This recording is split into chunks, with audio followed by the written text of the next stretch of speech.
What's your perspective on the effectiveness of business coaches or executive coaches?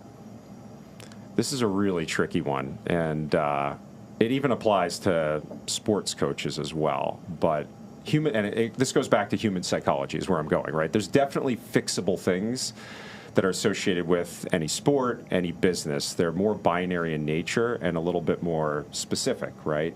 Where it becomes more abstract is around psychology, and it's arguable whether or not you can improve someone's psychology, or more so, how do you, right? Do you focus on weaknesses or do you focus on amplifying strengths? Yeah.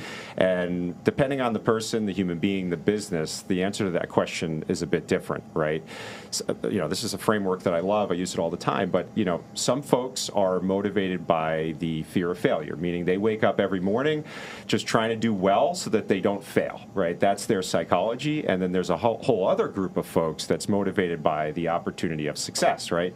They wake up every morning and say, I want to do a really good job today because I can't wait to show my boss or my organization how good I am at X, Y, and Z. And in fact, the same person can oscillate between those depending on the task and depending on the day. The first one seems more that's our core competency.